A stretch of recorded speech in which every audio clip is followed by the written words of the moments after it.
We're about to see the biggest protest in British history. Neil Oliver, Tommy, I don't know if you've seen this. He has warned, What's happened?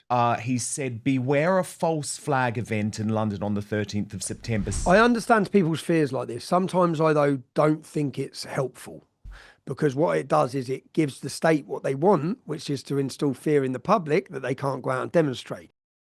Tommy Robinson, 24 hours before uniting the kingdom. How are the plans? Are things full steam ahead? What do people need to know? I better write my speech, you know. You do it off the cuff, don't you? Man, Come on, it's in there. It's in there. I haven't stopped. I think we're about to see the biggest protest in British history. I think, which is great position to be in, because everything they've thrown at all of us, not just me, all of us, and we're supposed to have been demoralised. We're supposed to have been defeated. And we're about to show a celebration of British identity and send them a message that Britain is awake, that Britain is uniting, that we're not going to remain silent anymore. We're not going to tolerate this destruction of our culture and nation any longer. We're not going to be on the sidelines. You're not going to scare us. You're not going to intimidate us. You're not going to have us scared to speak about these issues. You're also, the preparation, I'll be honest, Dan, there's so many speakers, yeah? Maybe I've overdone it on the speakers, but we're not just having speeches. We're having a festival. There's lots of singing, lots of performances that I think we're going to have a great day. All of the songs hold deep meaning when you listen to the lyrics. We're sending a message to the government. We're sending messages on behalf of sexual grooming victims who give songs to us that mean something to them. And when you listen to the lyrics, they're heartbreaking. We're going to, we've got speakers coming from all over the world. And some people are saying, well, why are there so many speakers who aren't from Britain? I've had this question to me. The world is coming tomorrow, not just the speakers. The TV from Poland, the TV from France, the TV from Australia, the TV from Israel, the TV from Japan, they're all coming to cover what is now going to be the most watched event. We wish to inspire. The problems that are happening in Britain, they're not just happening in Britain. Yeah, we want to unite the kingdom, but we need to unite every Western nation. We need to unite all of the European patriots under one banner, and we need to make sure that people have courage and inspiration, that now is the time. Now, we've waited for this moment. We've spoke about this moment. Anyone who's been involved in our side of politics, I have been waiting for this moment for 15 years. And I sit there now thinking, it's happening. The women, to see the courage of British women, the mothers, they're not silent now. They're coming out to see, do you know what? Something massive has happened. To see the reception I'm receiving in places where I wouldn't have received a nice reception. To see people coming up and who are now awake. There's a mass awakening happened, and it's now or never, because we're running out of time. We are running out of time. The destruction that Keir Starmer's government is doing. We need a new government. We need elections. We need rid of the tyranny. We need free speech. We need an end. We need the borders closed. We need all of these things. And I think that the more people that stand up and speak, the more it gives courage to others. So many people, you've got Keir Starmer hanging a Union Jack flag in his office and that. You've got all of these things happening, that none of it would be happening without them trying to ride the wave of patriotism. There is an uncontrollable wave sweeping this country from one end to the other, and it's a beautiful thing to see. I'm excited. I'm nervous. I'm a bit tired, but I hope that everyone that comes enjoys the day, comes with the right attitude as well. Bring your smiles, man. We're going to have a party. That's the way I need to view this, because I'm getting a bit stressed about it, but I just need to enjoy it and think that, do you know, I visualised some things, Dan, when I was in jail. I lay there thinking about this date. Do you know what happened on September the 13th, 6 years ago? What? I was released from Belmarsh Prison 6 years ago on September the 13th. Do you know the other? So I was looking through the dates, and I've looked and I've got the pictures of my children showing me. I've got pictures and images, because when I got home, and I forget these things, and now even though going jail was terrible, there's some beautiful moments. So I was going through the images. Look, I got the welcome home, Daddy. Back to the madhouse, Dad. I missed you. So that was well, no, 6 years ago. I remember sitting there with you in prison in December. This was always the date you had in mind. I guess what we couldn't imagine then is what's changed in the world. The support from Elon Musk, the huge momentum building across the country. All of that has changed. Can you believe that more than half of you are watching this video but not subscribed? So please do me a huge favor. Click the subscribe button now. Turn on the notification bell so you'll be alerted to all of our brand new Outspoken videos. Couple of important questions though. Firstly, Neil Oliver, Tommy, I don't know if you've seen this. He has Haven't. warned, What's happened? he said, beware a false flag event in London on the 13th of September. Stage is set. State organised violence incoming. Do you have any fears that the event could be used by the deep state? I understand people's fears like this. Sometimes I, though, don't think it's helpful, because what it does is it gives the state what they want, which is to instill fear in the public that they can't go out and demonstrate. It's what January 6th was all about. January 6th was about allowing them into the capital and then imprisoning everyone and doing a false flag in order to install fear, so that even when so much wrong is happening, the public are too scared to demonstrate. Now, what Neil Oliver's saying there, and I have the utmost respect for Neil Oliver, but what Neil's saying there is what people have said for our last 4 events, and none of it's happened. Now, for the state to infiltrate our movement on Saturday, they will have to cover their faces. They'll have to cover their faces. Now, if they don't cover their faces, people will recognise them with the power of social media and know that they're undercover police officers or agents. Yeah. So we don't allow face coverings. We have held 4 massively successful meetings. I've just sat here now in here for a 2-hour briefing with the police. I've got another one at 3 o'clock. We are working tirelessly to make sure there's a safe event. The last 4 have been totally peaceful and safe. So I understand people saying that, but what that does is instill fear into people, sometimes false fear. And people who listened to it last time, they said, you're all going to get arrested, you're all going to end up in prison, this is going to happen. It didn't happen. It didn't happen. If you listen to that, what's the purpose then that we can never protest again in case there's a false flag? So people should have the confidence that this is an organised event. We also have to speak about the mainstream media, Tommy, because don't you feel like this event on Saturday is going to be the end of the mainstream media in this country? Because for the first time, what's going to happen, and by the way, I include GB News and Talk TV in this, there is a huge cultural movement which is spreading through the country, spreading through people who, by the way, I mean, I've spoken to senior people in politics, Tommy, who say they have never attended a rally in their life, but they are coming on Saturday. Yet the mainstream media are going to pretend like this isn't even happening. I think it will be the day that kills the mainstream media in this country. I think GB News are coming. I think they're coming, from what I heard, from what I've heard. But yes, we've been ignored, but they are, all of them are irrelevant. Let me tell you why. 140 media passes we've given out to, as I said, Tyler Olivier has come over. He's doing a documentary, 8 million subscribers on YouTube. What do we need the BBC for? They're coming from Japan, they're coming from Australia, TikTokers, YouTubers. We've get passes out to all of them from all over the world. This is going to be the most watched political rally and event.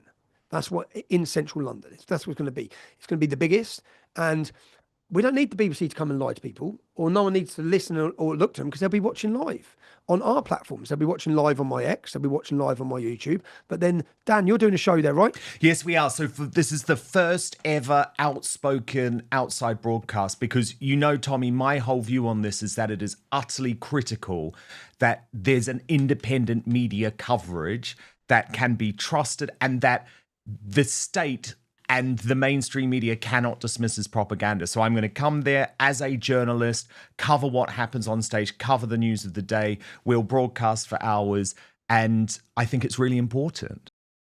But first, let's be honest, you're watching this because you know the mainstream media can't be trusted anymore. The so-called fact checkers, they're just part of the same corrupt club. And who can forget the scandals they helped cover up or spin? Brexit lies, the COVID chaos, the relentless smears against Donald Trump. Well, I've had enough of being misled. That's why I've turned to Ground News, today's sponsor. It's the one place I go to slice through the spin, cut out the noise, and finally see the truth for myself. Go to ground.news/outspoken to check it out for yourself. My favourite feature is the blind spot feed. It shows you which stories are blowing up on one side of politics but barely mentioned on the other, the clearest way to see media bias in action. So let me show you a story the left is ignoring. The terrorist mastermind of the 7/7 attacks could soon be back on London streets despite police fears. You'd think this would be a huge story everywhere, right? But left-leaning outlets have barely touched it.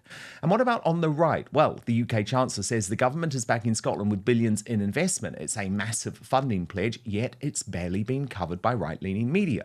With every story, Ground News shows you the entire spectrum of who's reporting from left, right, and centre, along with how reliable each source is and who owns each outlet. It's everything the corporate press doesn't want you to see. So I know you love keeping up with the news, but like me, you don't buy what the legacy media are selling. So this gives you the tools for yourself to see what's really going on without the spin, without the manipulation, and without being told what to think. It's the only way I read the news now, and clearly many of you agree, as Ground News has over 10,000 five-star reviews. So go to ground.news/outspoken and stop letting the mainstream media decide the truth for you. If you subscribe through my link, you'll get 40% off the Vantage plan. That's the one I personally use for unlimited access. Supporting Ground News also supports Outspoken, so thank you for helping me keep doing what I am doing here too. That's ground.news/outspoken. But now, back to the show. And Dan, there's so many coming like that. There's so many podcasters. They're coming from everywhere. Every top podcaster, every top YouTuber, from all different countries. Sweden's biggest podcast guests are here. They're from all over. France's alternative media, like their equivalent, they're here. They're coming from absolutely everywhere. From Poland, Visegrad are here, from America. So, yeah, it's going to be well watched. I urge everyone just to come and have... I don't know if... When you get to experience this feeling, which I experienced on July 27th, it's a feeling of brotherhood. It's a feeling of knowing that this is your people. This is your community. That way they made us feel isolated and alone. You're not alone. You are part of the mainstream, and we're going to send the world a message. And I look forward. You know what? Well, I was inspired, honestly, by the Irish protesters 3 years ago. And at that point, I was defeated, felt defeated. I was broken. I was abroad. I was lonely. I was on my own. And I watched the Irish mothers leading what I'd call a little revolution on the streets of Ireland. And I flew there and made a documentary called Plantation 2, Rise of the Celts. And that inspiration, and I sat there thinking, I don't want to be inspired by Ireland, if I'm honest. I want us to be the inspiration. I want Britain, and you know, when you think about it, think about this. If we are successful in having the biggest protest, think about what we've done in 18 to 24 months as a movement of people. 2 years ago, you wouldn't have said there's going to be 1 million people having a British celebration and the world's coming to watch. We have come a long way, and they are trembling. They are worried big time. Now, I don't know the lengths they're going to go to. Obviously, that's a worry for me. It's a worry for all of us, what lengths the government will go to, because they're not going to be happy.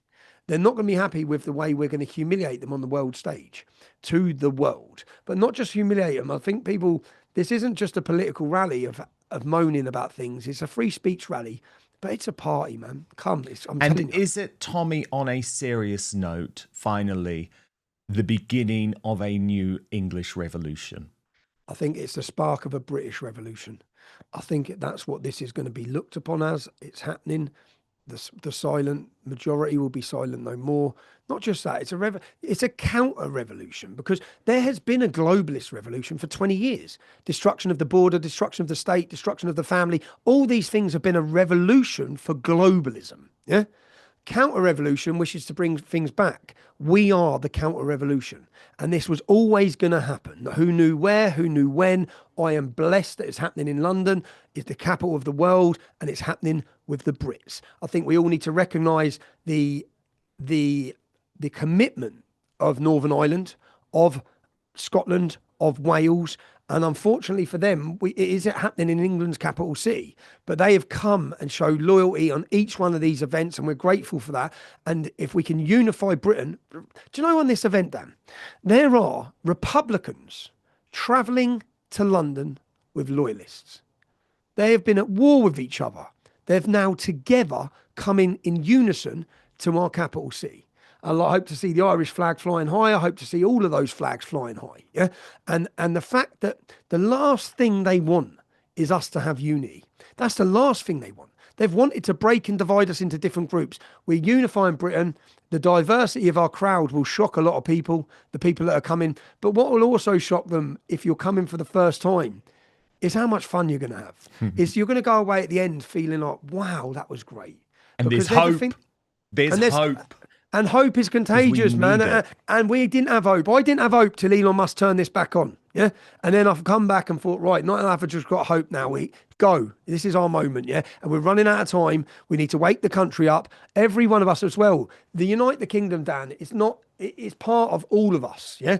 Every commentator, every citizen journalist, every activist, every personal person is part of that movement. And none of these things, getting to this point and what we're about to see on Saturday, wouldn't have happened without a catalogue of things happening. Where not just my imprisonment, Lucy Connolly, Peter Lynch, all the different events we've previously held, all the different commentators, what happened even with you guys on GB News, and what happened with Lawrence Fox. All of these things played their part in getting the public to where we're going to be on the 13th of September. The other important date of the 13th of September, the Battle of the Gates of Vienna in 1683. That battle happened on the 11th and 12th of September. That was the battle to save Christianity in Europe. There wouldn't be a Christianity if they didn't win that battle on the gates of Vienna. And on the 13th of September is when Christianity went on the advance.